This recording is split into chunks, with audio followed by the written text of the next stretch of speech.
RPI, Ambedkar, OBC वर्ग को सत्ता में भागीदारी दिलाएंगी नंद कुमार बघेल।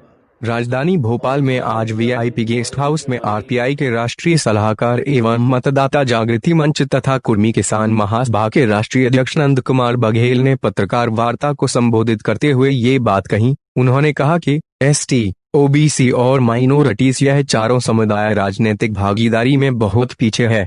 आरपीआई के साथ यह जुड़ जाए तो सत्ता में हम भागीदारी दिलाएंगे। क्रीमी लेयर के बहाने पिछड़े वर्ग के बच्चों को सरकार आरक्षण सुविधा के लाभ से वंचित कर रही है।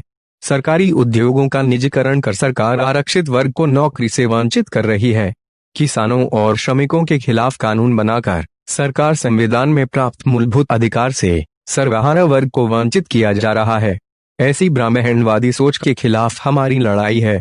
ब्राह्मणवादी सोच से मुक्ति के लिए बुद्धवाद धर्म के विचारों पर चलकर अंधविश्वास वाले संस्कार को हमें त्यागना होगा। पत्रकार वार्ता में नंद कुमार बघेल ने भोजताल की नगरी संवाददाता को बताया।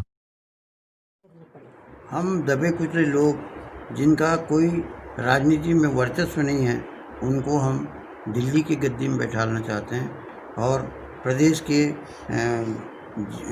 विधानसभा में बैठाना चाहते हैं। जितनी हमारी संख्या है उस हिसाब से हमको हिस्सेदारी चाहिए और ये हम काम करेंगे और किसी से भीख नहीं मांगेंगे। हमारा संगठन खुद काम करेगा। यदि कांग्रेस पार्टी साथ देती है तो ठीक है, नहीं साथ देती तो भी ठीक है। आप लव जिहाद का भी विरोध कर रहे हैं, कहीं ना कहीं मोदी जी से भी खफा हैं, आप क्या कहना चाहेंगे? इसलिए कि मोदी जी कहते हैं कि हम संविधान को नहीं मानते। जैसे ही ये बात कहे वो प्रधानमंत्री पद से उतर जाना चाहिए, उसको फिर से चुनाव करना। क्या लगता है आपको, अगर फिर से चुनाव होंगे तो क्या बीजेपी नहीं आएगी? नहीं आएगी, क्योंकि बीजेपी जो है वो अंधविश्वास का धर्म है, पार्टी है और लोगों को बेवकूफ़ बनाता है। पिछड़े वर्ग को खास करके और ब्राह्मणवादी व्यवस्था में वो स्वर्ग भेजने का काम ब्राह्मण करता है। हमारा ये कहना है कि स्वर्ग में जगह है कि नहीं है वो देख के आए ब्राह्मण। राजा बलि को जो गड़ा दिए थे पताल लोक का राजा, तो ब्राह्मण जो जरा देखे ना कि पताल लोक में वो जी सकता है कि नहीं जी सकता। निजीकरण पे क्या कहेंगे? निजीकरण बिल्कुल गलत है, इस देश को बेच रहे हैं और निजीकरण मान लो मोदी कर भी दिया तो उसको हम मानेंगे नहीं। और निजीकरण वाले जैसे कोरबा में कोयले को लोड होने से हम रोकेंगे। हैदराबाद में बीजेपी 4 से 48 हो गई है, उसके बारे में क्या कहेंगे आप? उसमें फ्रॉड है और बीजेपी का ईवीएम से बगैर अगर कहीं चुनाव करे तब समझ में आ जाएगा बीजेपी। तो ईवीएम पे आप मतलब ईवीएम तो पूरा फ्रॉड है।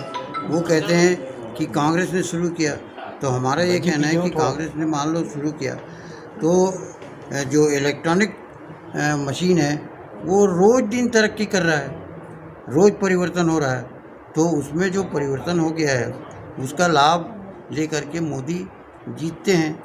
इसी तरह बिहार का भी हुआ। निजीकरण को लेकर एसटी/एससी को क्या जागरूक होना चाहिए, आपको क्या लगता है? बिल्कुल होना चाहिए।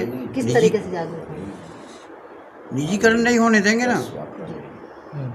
जो रेल रोको आंदोलन चल रहा है, किसान लोग कर रहे हैं, उसका हम समर्थन करते हैं। और भूपेश बघेल ने जो 2500 रुपये कुंटल किया है, 2 रुपये गोबर का किया है, बाउंड्री वॉल किया है, उसको पूरे देश में लागू होना चाहिए।